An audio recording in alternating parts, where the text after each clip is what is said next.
پاکستان کی سیاست میں کچھ لوگ صرف سیاست کرتے ہیں اور کچھ لوگ نظریے کے لیے قربانیاں دیتے ہیں۔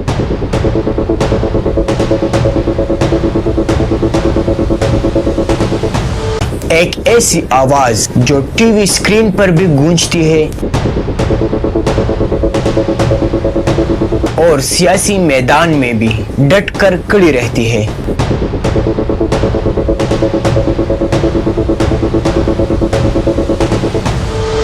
یہ کہانی ہے جرأت مند رہنما حافظ حمداللہ۔